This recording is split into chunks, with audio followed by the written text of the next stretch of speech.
Hey, what's up everyone? This is Giorgio, your friendly neighborhood YouTuber / podcaster, and I'm back with another episode of Beyond Wrestling. And today or tonight or whenever you may be hearing this episode, I'm going to be talking about Sting, the lost tape, which was like a 27 minute it was like an unreleased WCW tape that they was able to remaster, and they put it on the WWE Network.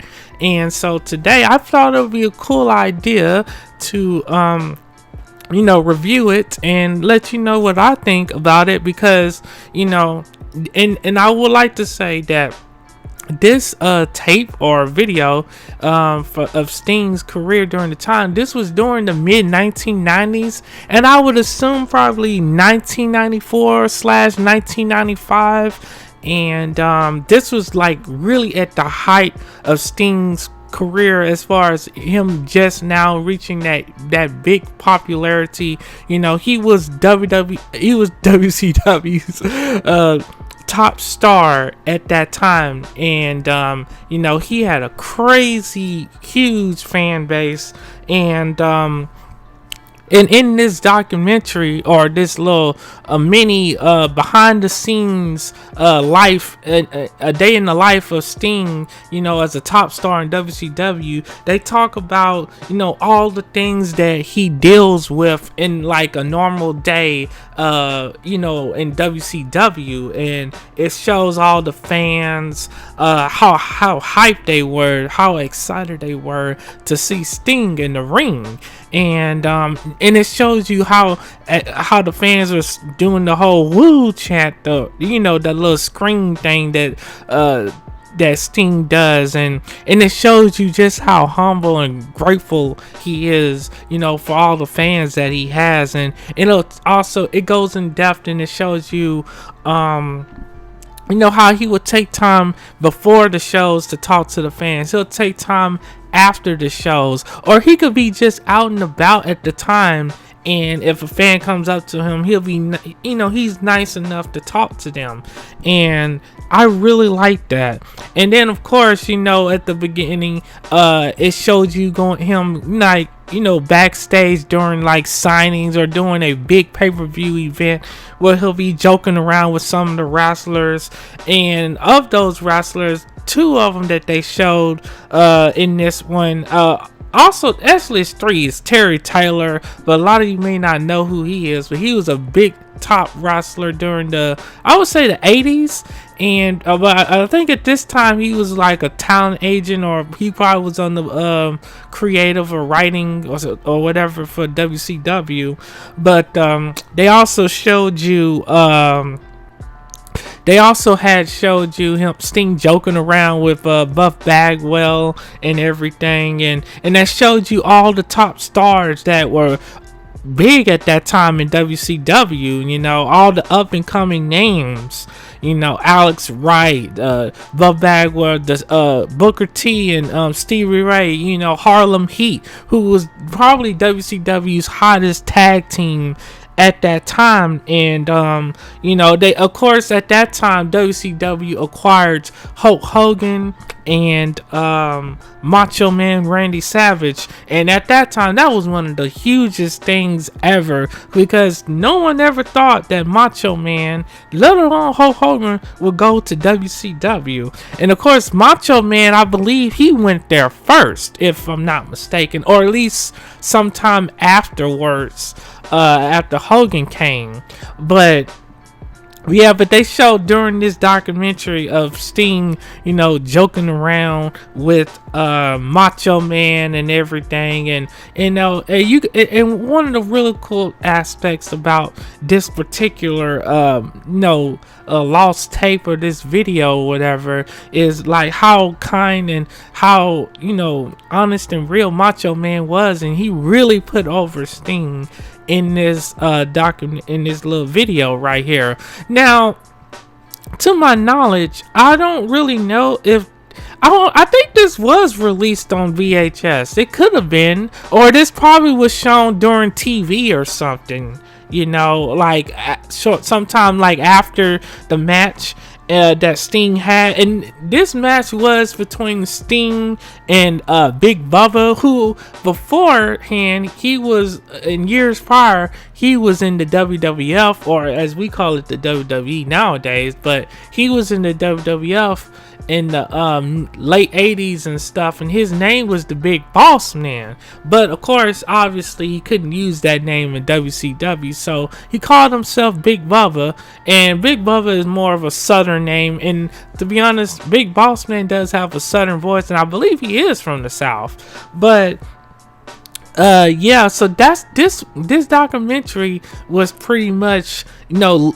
Sting going behind the scenes in Sting's day and all the time leading up to that match with Big Bubba, and it was pretty cool matchup, and I'm gonna be talking about that matchup in just a little bit. But back to some of the cool aspects of this documentary, this video, is that, you know, at the time you didn't always see what was going on behind the scenes in a big wrestling company or in a wrestler's life.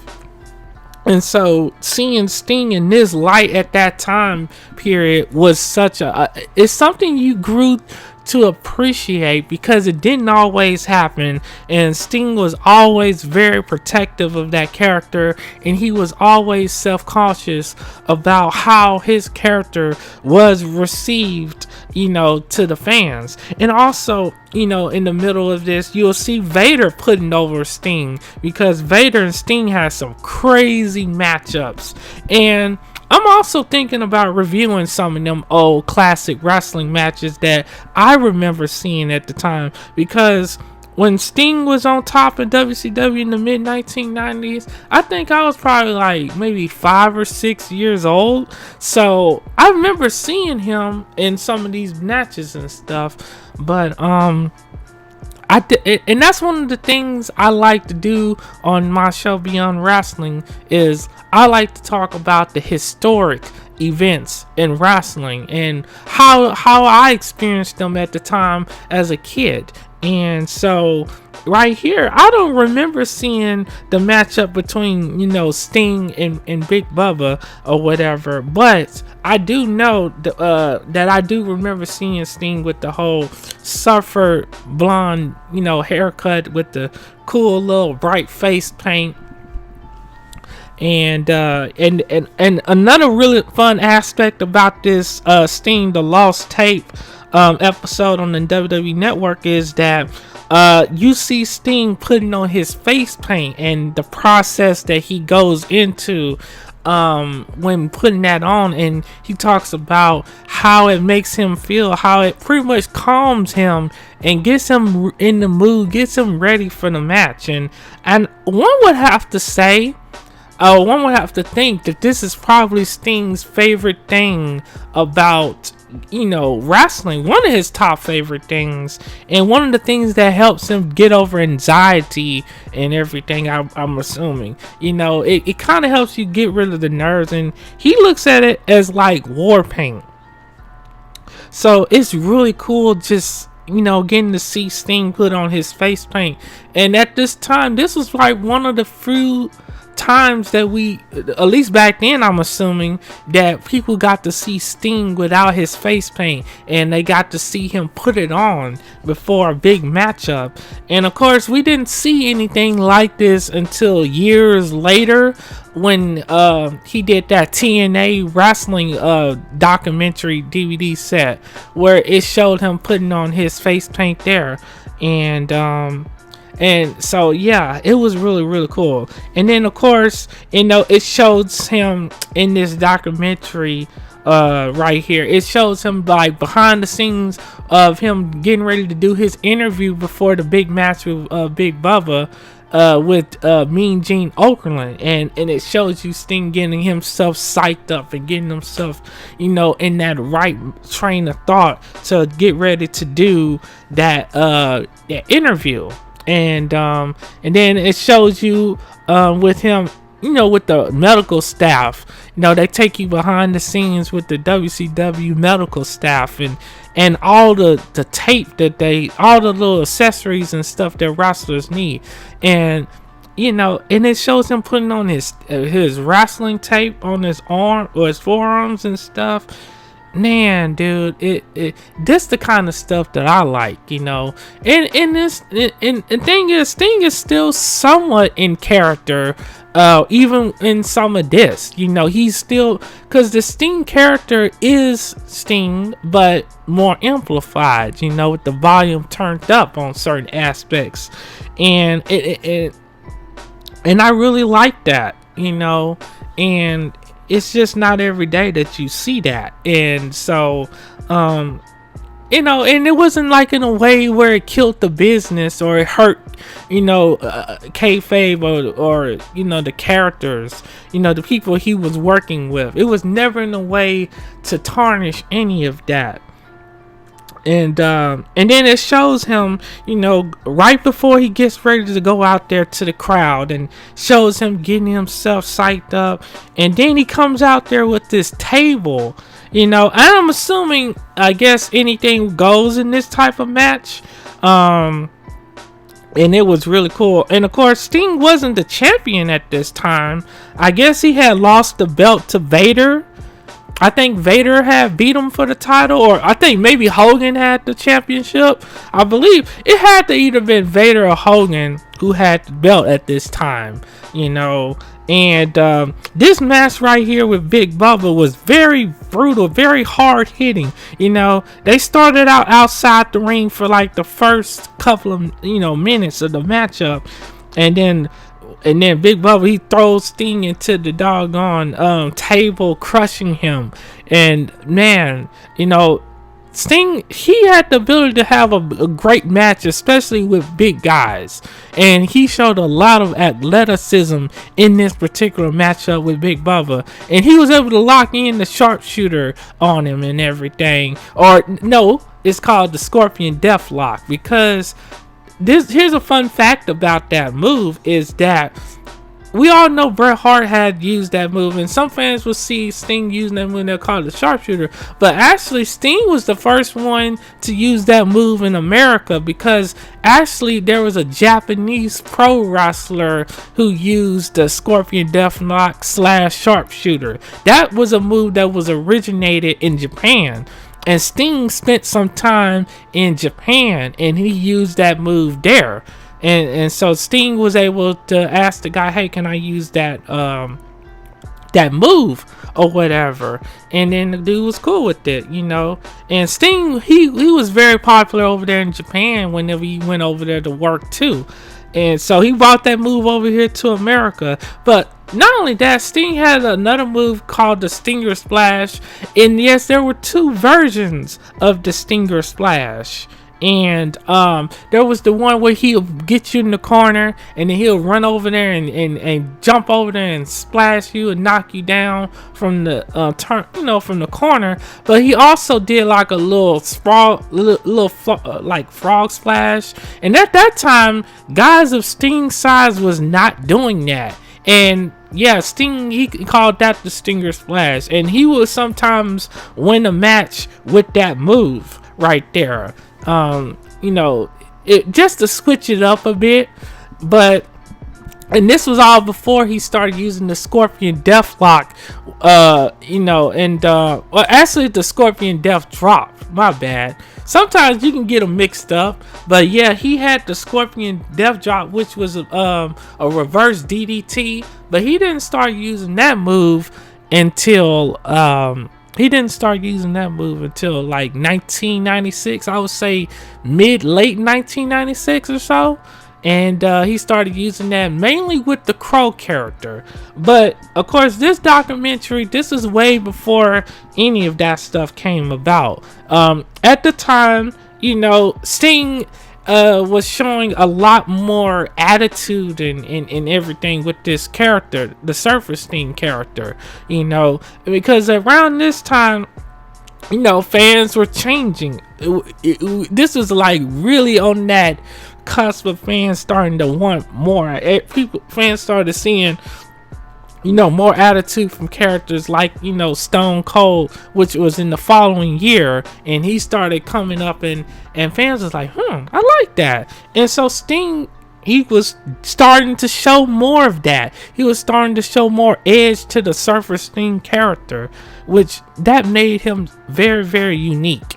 And so yeah, so they had showed little snippets of this match with Big Bubba before showing you the full thing in its entirety towards the end of the episode. And man, and just seeing Sting come out right now, like at the beginning of this matchup, you know, he has the crowd behind him. That crowd erupted when Sting came out there. And you know, he was definitely one of the most popular wrestlers at that time, you know, outside of like, you know, Hogan, outside of Bret Hart, and even, you know, Shawn Michaels and stuff. You know, Shawn Michaels was still a top heel, but he was popular and everything. And of course, Undertaker now. And so, but yeah, you know, Sting was the man. Even in the funny thing about all of this is at this time, even though Sting wasn't the world champion at this time, you know, in this particular matchup or whatever, he was still like very over. It's like at the point, it's like he didn't need the world title because his star power is that big, you know. And that was a common thing back in the day, was like, you know, some wrestlers were just so over they didn't even need to be world champion, and it wouldn't have hurt them, you know. And I feel like because when you first become a world champion, during that first title run, that's when you establish yourself as a huge star. So when it gets time for you to put over somebody else who's not as big of a star as you are, then you can put them over and it still won't hurt you, because that's the whole point of wrestling in general, is like you build up your big top heel, they put over the babyface becomes a huge star, either they turn heel or they stay the way they are, but they eventually put over the next top star, and it's like an ongoing cycle. And so Sting, he had the star power. He didn't need the world title, even though eventually he would win the world title. I would say, I think the next time he won the world title was probably in '97 when he beat Hogan at Starrcade. But I will have to go back and look at the, you know, the records and stuff. But nonetheless, man, the fact that he was able to take a guy like Big Bubba and put on a decent matchup, that's what it was. If we're being honest, this match, it wasn't a 5-star classic or anything like that. It was just a fun, little, exciting type of hard-hitting matchup. And you know, it was just what it was, you know what I'm saying. But you know, Big Bubba, he could work now. Don't get the dude had something. He was a pretty big old dude, man. And you know, and he really brought it to Sting in this particular matchup. You know, he had him beat up. He was knocking him out. He was knocking him all around the ring. He put him in the corner, and then he was choking him with I believe his tie, because he still had a tie that was somewhat similar to the Big Boss Man look, you know, and except it was just like some white overalls and some black slacks.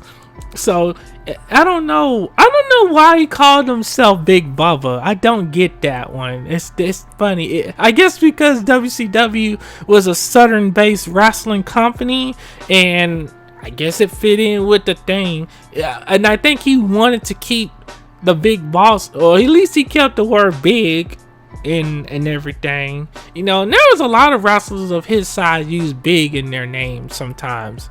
You know, Big John Studd, you know, for example. But yeah, this was pretty fun little matchup and everything. And yeah, Sting, he took the beat down. You know, it wasn't just him doing everything. And I think that was one of the cool things that fans liked about Sting at that time, and even to this day, is Sting, he could take a beating. He knew how to take a beating in a matchup and still make that crazy cool combat that get fans excited. Like, you knew, okay, man, he's getting beat up, but now he has a chance to come back and win this matchup.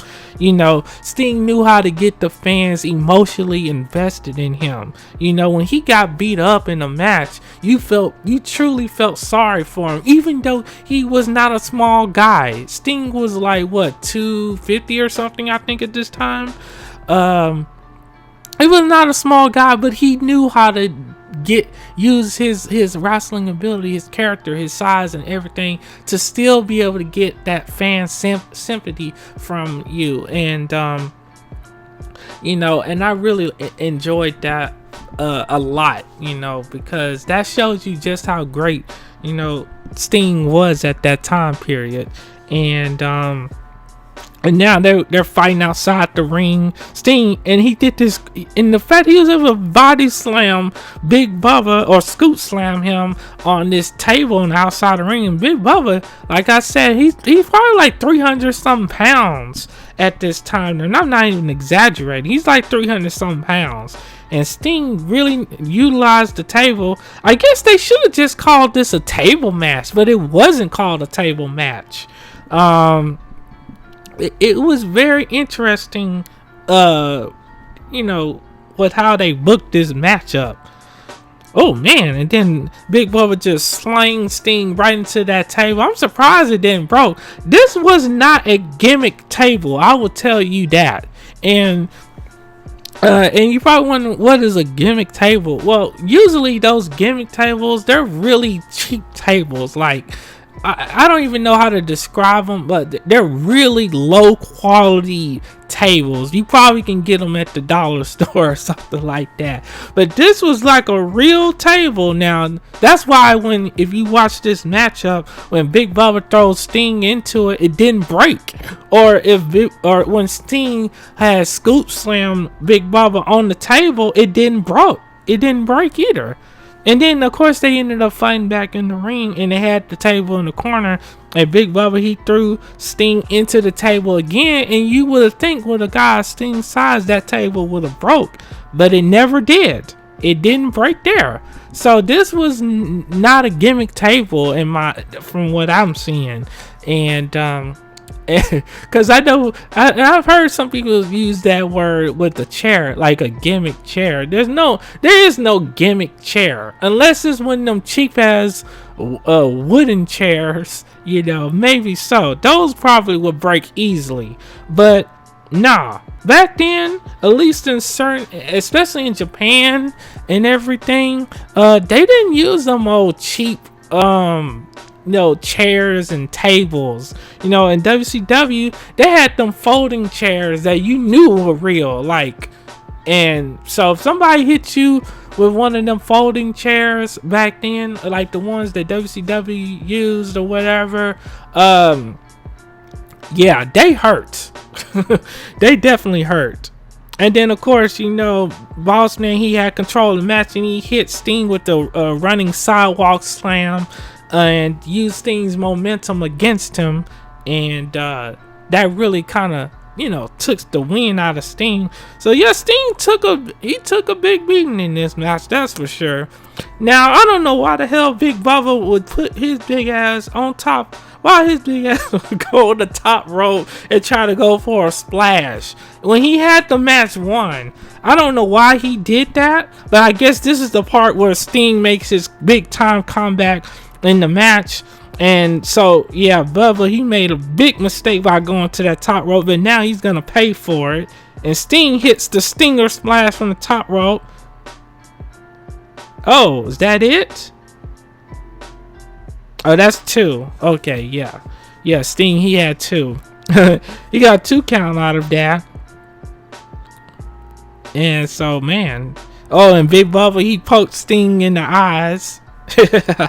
Oh yeah, Big Bubba's the heel in this matchup, just so you know. And that's one of the things I liked back then is you knew who was the heel and who was the baby face in these matchups. And nowadays, sometimes it's hard to tell who's the babyface and who's the heel, and I will be going more in depth about that in a future episode of Beyond Wrestling, because that's something we need to talk about, you know. And then, of course, Sting, he puts the table on top of Big Bubba and he jumps on it to crush the table under Big Bubba. So now that he has Big Bubba laid out, pretty much unconscious, now he's signaling for the Scorpion Deathlock. And the fans are getting behind him, giving Sting all the power he needs to lock on that Scorpion Deathlock. And now Big Bubba taps out. He does, and this is something I want you all to pay attention to, is you notice when Big Bubba had said, hey, I'm done, I can't take it anymore, he shook his head. He didn't use his hands, his arms, or anything to hit the mat. Like most people, when they tap out, at least that you see nowadays, they'll either tap the wrestler's arm, depending on how the submission hold is locked in, or if they're in like one of them leg submission holds, the wrestler would just tap the mat and repeatedly to let the referee know, I quit. But Big Bubba, he shook his head and saying, I'm done, I give up. And that's something really interesting to note right there, is because even though Sting won the match, the way Big Bubba did it, he didn't use his arms or hands to tap out on the mat repeatedly. So it didn't too much hurt him. Like, Sting won the match, true enough, but it didn't hurt Big Bubba in a way to make him look weak, even, in him tapping out. So that's something to think about. You can beat a big dude like that, a big heel in a match, and still have them looking strong. You don't have to make them look weak in the finish. And so, even though Sting won, he got the win, he got the rub, Big Bubba also didn't come out looking like a complete jabroni, even though he should have never went for the doggone top rope. I would have never taken that top rope move like that if I had the match won, but obviously it was designed that way because Sting was going to go over here. So yeah, that was really, really interesting matchup. I really enjoyed talking about that with you all and breaking down some of the little ins and outs of that matchup and what led up to it. Really fun matchup. And of course, at the end, they show Sting behind the scenes, like walking back from the match, completely exhausted. And I would be exhausted too had I had to be in the ring with that big ass dude. But nonetheless, thank you all for listening in on this episode of Beyond Wrestling. I know it was a while since the last episode, but I'm doing some rebranding. I'm gonna be starting up the Beyond Wrestling YouTube channel. That way I can just move everything over there. And the way I'm going to be doing these episodes, I'm going to make them so, like, even if you don't watch it at the time that it's released, you can always watch these episodes weeks, months from now, and they still be relevant. I'm going to be talking about more, classic, events and big time events that happened in wrestling that made wrestling more popular, or how we remember wrestling being fun. And I'm gonna be doing some really cool reviews and stuff, so just stay tuned for more. Follow me on my social media, which is at Giorgio ASMR, that's the Twitter, and then the Instagram is Giorgio_ASMR. And of course, all this information will be in the description box below, as well as my Teespring store if you all want to go over there and check out the cool affordable merch I have there. And also, I will have the Beyond Wrestling email, so if you want a shout out on the show at the beginning of the show, I'll give you a shout out, no problem. Or if you have feedback or anything you want to add to the show, definitely send it to the Beyond Wrestling podcast email. That will be all in the description. And I like having you all's feedback because it makes me do a better job even more. Anyways, you all be safe and be blessed. This is Giorgio, and I will catch you all next time. Peace out.